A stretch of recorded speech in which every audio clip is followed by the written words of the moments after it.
Good morning and welcome back to the morning briefing. It's Thursday, June 23rd, episode 185. I'm Phil Brandt, and with me, as always, is your friend and mine, legal expert Burt Garland, shareholder with Ogletree Deacons. Together, we bring practical, timely, and accurate insight into today's workplace.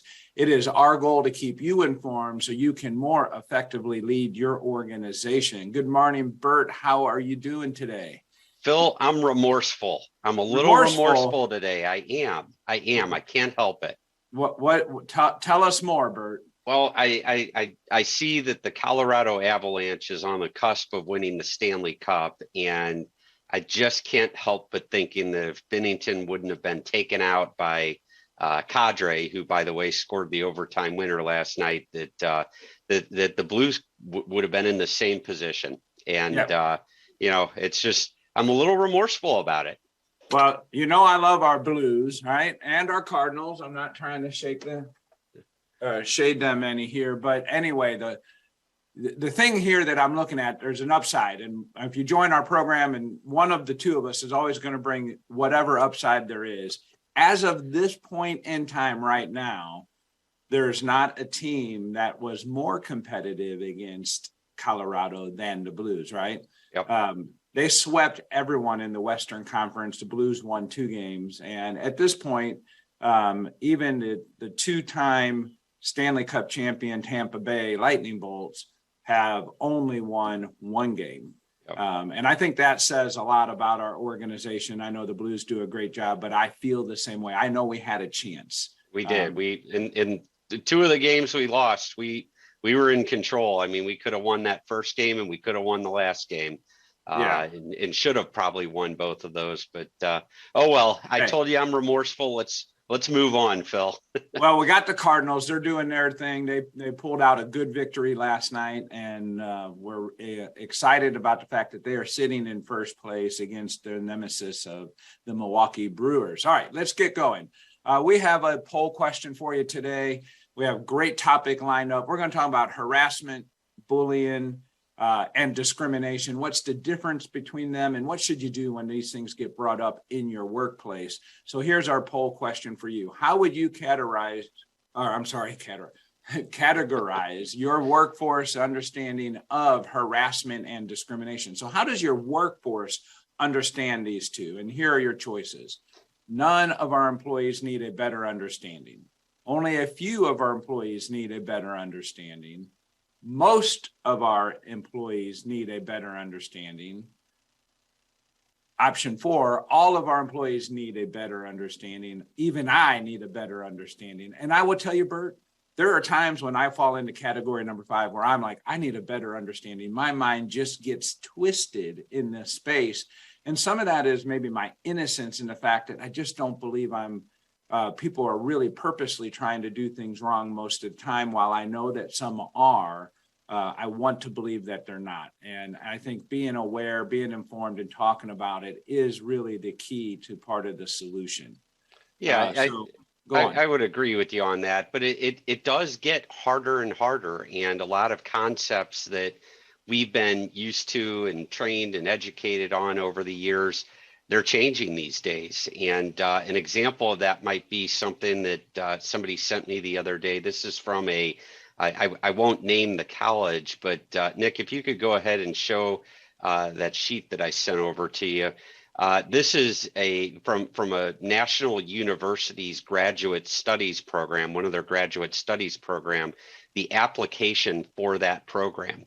And in that application, they ask people to identify their gender, their preferred pronouns. And, I had never seen a list like this, but I have now seen it. And it gets harder and harder to figure out what discrimination and harassment is, and some of the concepts that we're being tasked with understanding. I mean, it's literally like a new language that's being invented these days to accommodate these issues. And you get me past the first couple of those, Burt. I have no idea what they mean. I agree. I think we should ask, what is your file extension? Yeah, it kind of does look like a file extension list. It does, and we make a little light of it just with the fact that it's become like a new language. But I'll remind everybody that a couple years ago, the United States Supreme Court, in its Bostic decision, correctly recognized, in my opinion, and I did fully predict this, that the Supreme Court said that transgender or gender identity and sexual orientation are already protected under Title VII of the Civil Rights Act of 1964. And because those are protected statuses, people have a right to identify, a legal right to identify the way they want to identify for purposes of employment. And employers cannot discriminate based on that. Now, whether employers have to adhere to employees' preferred pronouns or not, I'm not going to go that far. There aren't really many laws. There are states and localities talking about passing laws that referring to somebody by other than their preferred pronouns would be illegal. But we do have to be careful from a discrimination standpoint in the employment context. If somebody wants to go by certain preferred pronouns and they're transgender, if we don't use those things, we are at risk of them potentially filing a claim under Title VII or the state's equivalent law. So it's one of those things you gotta tread lightly. And and you do have to tread lightly. And for me, I don't know about you or our listeners, and I want to invite our listeners to join the chat here. I mean, this is a tough workplace topic, not because it's hard to do the right things. It's hard because it's changing so quickly. And, you can participate by hitting a question mark on the right of your screen there. We'd love to have your comments and thoughts on this. But for me, I struggle with just the fact that I don't use pronouns. I don't know, it just doesn't suit me, but I feel tremendous pressure that if I'm not using it, I'm being disrespectful by not using it to those who feel the need to use it. Although those who use it, it doesn't bother me if they use it or not. I have no preference one way or the other. I just choose not to. I don't know if you or any of our listeners feel pressure to use a pronoun, and at sitting here at 54 years old, it doesn't matter to me one way or the other what anyone's pronoun is. And that, I think, is part of the challenge that some people deal with. Yeah, my hunch is, Phil, you're kind of getting at the issue of the pronouns that people use and very popular these days to put their pronouns on their email signatures. And yes, that's what I'm guessing you're getting at here. You're guessing correct. And it's a really, really hard issue because there are people who feel pressured to put pronouns on. First of all, there's a large segment of people who voluntarily want to put the pronouns on their signature. And again, if that's what they choose to do, that's what they choose to do. But there's also a lot of pressure on both sides of this, either to put pronouns on there, even if you don't want to, kind of go along to get along, maybe a reverse of what we've seen from going on to getting along for years. It's sort of the opposite pressure now, or opposite people being pressured. And then, so if you don't do it, are you being disrespectful? And I think that's what you're getting at there. That's exactly what I'm getting at, because I'm not trying to be disrespectful, but I'm also not very comfortable using it I just don't feel like it's necessary. I don't put, all my credentials after my name that identify my professional credentials. I just use Phil Brandt, and that's it for me. And I'm comfortable with how I do that for myself. I'm hopeful it doesn't offend others, but it does creep in my mind, and I think we'd be remiss by not sharing that. Well, and I've advocated for a long time here that that my feeling, my personal opinion of it, and my recommendation to employers, unfortunately, and I do mean this unfortunately, every single issue these days has been politicized. And while the transgender sexual orientation issue obviously is a real issue, and I'm not trying to minimize it, I'm trying to look at it from a legal and a critical standpoint, it's very political as well. And you have about, as with everything else, you have about half the country really in support of these efforts and half the country opposed to these efforts. And my feeling again is that we're better off trying to keep most of this out of the workplace and focus on complying with the law, which is don't discriminate, don't harass. You don't need to go overboard and promote one ideology over another ideology.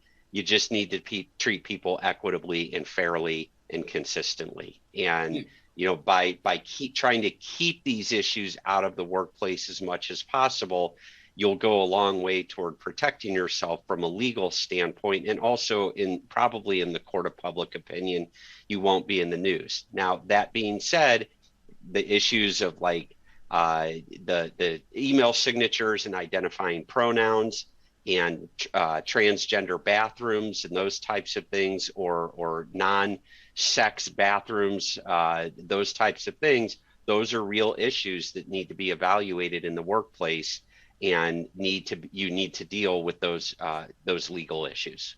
Absolutely. And then just give some perspective of our listeners. We got some great comments here. I'm not going to share any names today on this just because I don't want to offend anyone or embarrass them. And I'd like to get more of your opinion to share. Many of the reasons people join this program is they want to know what's going on in other workplaces, and they like to be able to measure how well they're doing with their efforts in human resource management or leading their organization in relationship to others in the communities.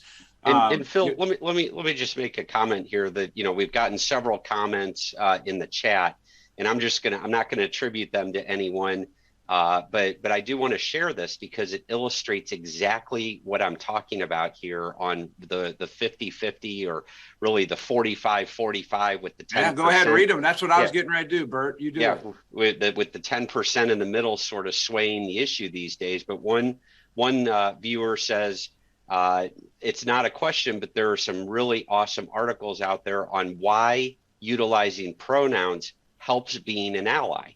And so that's one perspective that. And I think they point out, if someone wants to see that, it's go to the Parents as Teachers National Center for that. Yep. So there's a comment that why utilizing pronouns helps being an ally.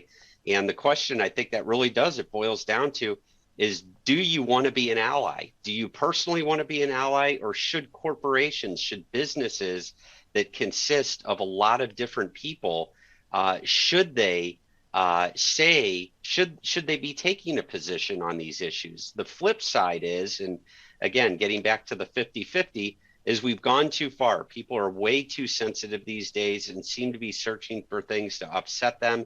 In addition, we have people who get angry on behalf of others, even when a situation doesn't impact their life at all. And so I think that really does get to the heart of the issue. One viewer views this as being an ally to a group, and another person views this as we've gone just way too far, sort of let people be, let them do what they want to do, but we don't have to advocate on behalf of everyone, and don't have to get offended on behalf of everyone. And again, I'm not attributing this to anyone, but I do think that it is important to recognize that there are always two sides to every story. And you may not agree with the other side at all, but there are two sides to every story.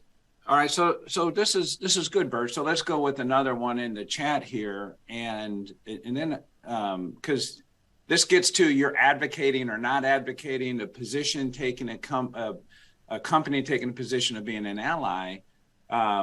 So one organization here is saying we have pronouns on our email signature, and after the pronouns like she, her, or she and her or hers, we have links that say, what is this? And then they give them a pronoun link to help with that. It's a good resource to help everyone understand. Now, the question I have in something like that is, do I have to do it if I work at that company? Should an organization take the position that they require pronouns? If the organization takes the position that they require the pronouns, is that legal in and of itself? I think you're going to tell me it might be. I'm not sure, but there's a lot of positions when an organization gets involved to go that far, and it's using company resources to express any one position that may be interpreted by any one of the groups of people and how they identify, whether it's even the religious sector or not. You're getting yourself in some really sticky positions here, potentially. For sure. And I'm not aware in my experience and even anecdotally within my firm. And again, for those who don't know, we've got 1,000 management side labor and employment lawyers throughout mainly the US. Anecdotally, I am not aware of any of our clients who are requiring the identification of pronouns on the email signature. And I think if a company actually required that could get them into legal hot water. The religious aspect of it comes to mind, that might be discriminatory based on someone's religion, forcing them to identify what their pronouns are. I also could see that, frankly, somebody who is going through something in their own life in either transgender sexual orientation that they wouldn't want to maybe disclose. And so I have yet to see any company that's requiring it. And I would think that would be a bad idea. Could a company legally require people to do it? Well, people, again, really largely don't have First Amendment rights within their company. So it's not going to be a First Amendment issue.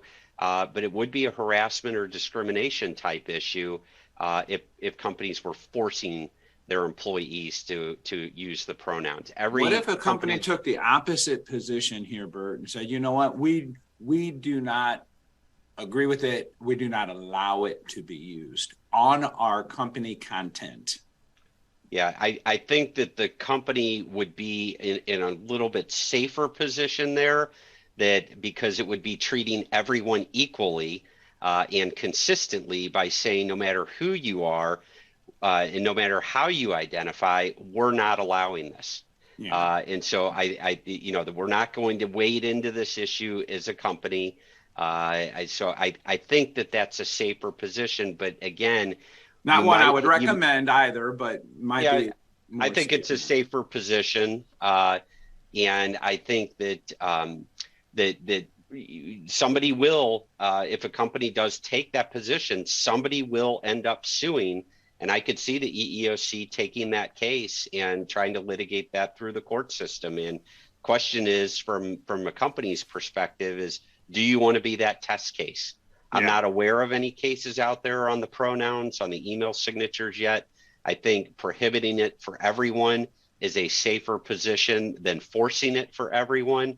But most companies out there, they're allowing their employees to choose whether or not to do it. And that's probably the sweet spot in this whole issue. Let people do what they want to do. As a company, we don't care if people try to use their preferred pronouns on the email signature, and we don't care if they don't try to use them. Well, I can tell you, as a kid in the 1970s, I struggled with Mr., Mrs., and Ms. and understanding the definition difference, and you had to write the little answer.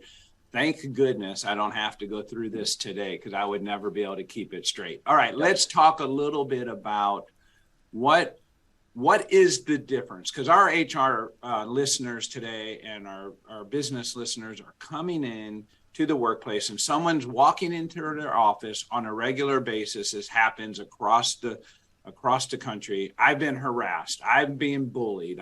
Someone's discriminating against me, and they're using these words that have definitions associated with them, and they may or may not actually be occurring as they say. Where do we start? Let's just start with what's the difference between harassment, bullying, discrimination? If you could try and clear up that muddy water. Sure. So let me, first of all, let me kind of set the stage here that one of the things business likes, and this is pretty much universal throughout the country, is some sort of consistency, some sort of predictability.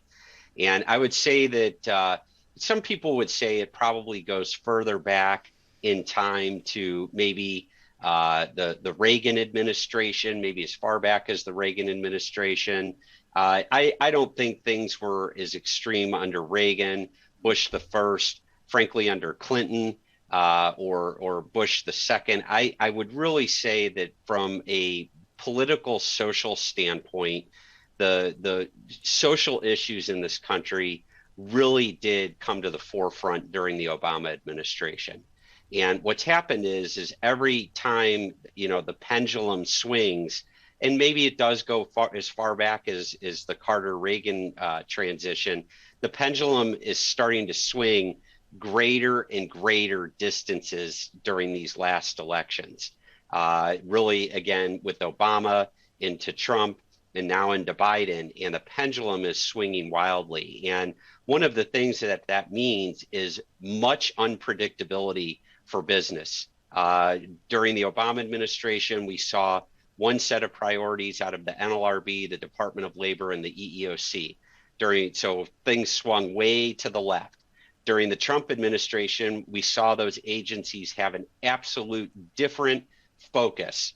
And the pendulum swung way to the right, further to the right than it had in quite some time. And now under the Biden administration, it looks a lot more like the Obama administration, and the pendulum has swung way back to the left here. And with all of this change, we spend so much time trying to keep up with the changes that are taking place in the workplace from an enforcement and a liability standpoint, that sometimes we forget about some of the more basic things that we need to pay attention to. And Phil, that's the topic that you mentioned, and it's harassment, discrimination, and bullying in the workplace.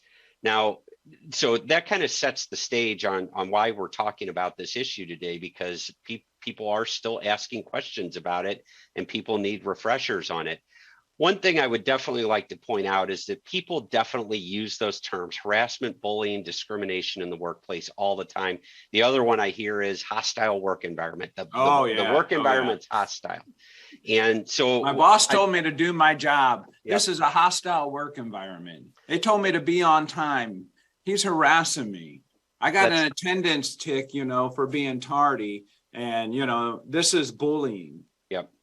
So that's exactly right. And I think sometimes it's easier to define things by what they're not. And you point out the absolute example there. And harassment, bullying, discrimination is not requiring people to adhere to your legitimate, non-discriminatory, non-retaliatory business expectations. If you want people to perform their jobs and you are critical of them, that in and of itself is not harassment, discrimination, and bullying. Now, I'll use a legal world example. If I have an associate write a brief for me, and I go through and I redline that brief, and I'm not happy with the brief that was written, one of the things that I could do, one choice I have, is I can go back, I can sit down with the associate and tell them very frankly, I think this brief is pretty poor. I don't think it's your best work. I don't think you put a good effort into it. I urge you to go back and read through the red lines. And once you've done that, let's sit down and go through it. And I'll explain to you why I made the changes I made. Okay, that's perfectly acceptable. That is not harassment, discrimination, or bullying. Now, if I go into that meeting and I take the brief and I whip it at the employee, throw it in the associate's face and tell them this was a pile of crap, that could be bullying. Okay. Come on, that's just tough love, as my dad would express it. For you and I, when we grew up, that was tough love. But these days, that would be bullying in the workplace. If I go into that meeting and I throw the brief into the face of a Black associate, and I say something like, throw the brief in their face and say, you people just aren't capable of writing a good brief, are you? Now I've gotten into a situation where I'm harassing and discriminating against a Black employee because of the way I'm dealing with the issue. So there are ways to deal with it. The requirement to have people adhere and meet your legitimate, non-discriminatory, non-retaliatory business expectations is perfectly lawful. It's how you conduct yourself that could get you into trouble. And so the other thing that I think is really important to point out here is that while people do throw those terms around, harassment, discrimination, and bullying in the workplace, none of that is illegal until you cross into doing that based on somebody's protected status, okay? And what I mean by that is that it's certainly not a good management style to harass, discriminate, or bully people. It probably will at some point get the individual fired. But if you are, and please don't misunderstand me here, but I've given the example before, if you are harassing, discriminating, or bullying people equally across the board, and you're not treating people any differently because of their race, gender, sexual orientation, religion, disability status, age, any of national origin, any of those protected categories, if you're treating everyone consistently, you're likely what I jokingly refer to as the equal opportunity harasser. You harass everybody equally. You're just a sour person. You're just a bad person. And I think that's a poor management style, but it's not illegal. Once you start going down that road, however, and even if you harass, let's say a white male under 40 with no known disabilities, no religious affiliation, et cetera, if you harass or bully that employee, the next time when you do it to somebody who is in a protected status, that person in the protected status has a claim against the company. Now, it may not be a good claim because you can defend yourself by saying, no, we didn't actually harass or discriminate on any of these categories because we treat everybody equally poorly. But do you want to have to fight that battle? And so that's why, as a management technique, that's one of the reasons that it's not a good management style. It's still likely to get you to end up in hot water, not to mention the fact that the morale problems and the turnover problems that management style would cost. But that's true. Yeah. But again, I want to stress the example I gave, and I would be very frank, and I am very frank when I'm dealing with associates in the workplace. And if they have a different idea of something, I'm fine to entertain their idea. But at the end of the day, it's my name, it's my signature that's going on the brief, and I'm going to want it done the way I want it done. And if they don't understand that, I do take the time to go through and I redline most of the work when I revise things, and that's the line I always use. I'm not going to sit down with the associate right in the heat of the moment when I'm trying to get something out the door and go through the red lines. But I tell the associate, go back, read through the red lines, and once you read through them, then let's sit down and talk. And I'm very polite, very respectful about it, but I'm very frank about it. And I think personally, that's the best management style to have. And I try to treat everybody equally in that respect. So, Bert, how about just expecting, we have a question, can you expect more or less from different employees? So let's just think about it in the concept that, you have a group of employees who all do the same job, but the real world is they're not all capable of the same performance. Now, they all do the same job, but they're not all capable of the same performance. So can I expect more or less without it being some form of wrongdoing? So the simple answer to that is no, you shouldn't have to expect more or less from different employees. I would say that we always want our employees to strive for excellence. And in my humble opinion, I think that unfortunately excellence has gotten replaced with competence these days. But that's just a fact of the reality of people's expectations changing, that a lot of people who are newer to the workforce, who aren't as experienced, don't have as much time in the workforce. They don't necessarily, in my opinion, want to have to pay the dues that a lot of other people paid to get where they are. And I think it's just a generational thing. I just think that people who the millennials and perhaps the next generation views things differently than we do. But should we expect more or less from different employees? No. And I think, again, we have the right to have our employees to perform excellent.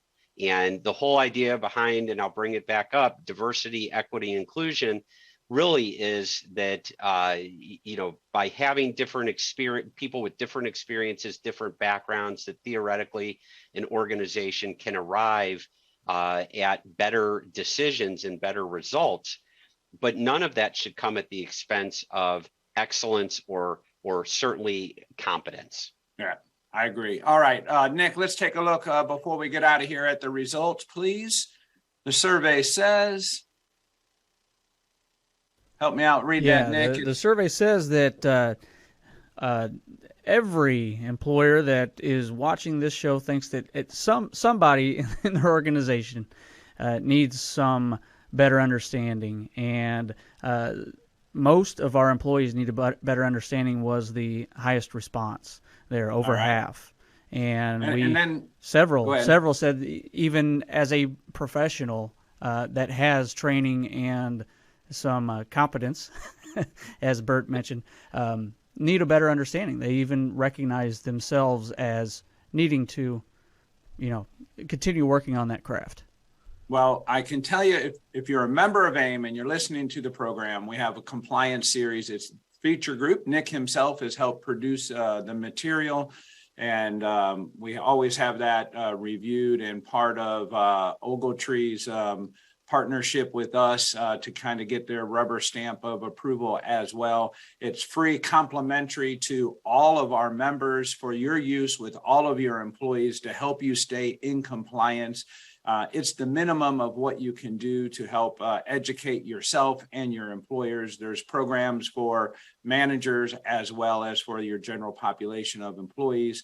I would recommend you check it out. There's been new material released even this year. What I would like to do also is just mention that I just drew a blank. I'm so sorry. But anyway, check that out. If you need help, we'll help you with it. Bert, Nick, thank you very much for joining today. I have a room of about 40 people over here going to study compensation and the changes as it's relating to the economy. So I got to get over there. We'll see you next week at Central Time, 7:30. Bye-bye.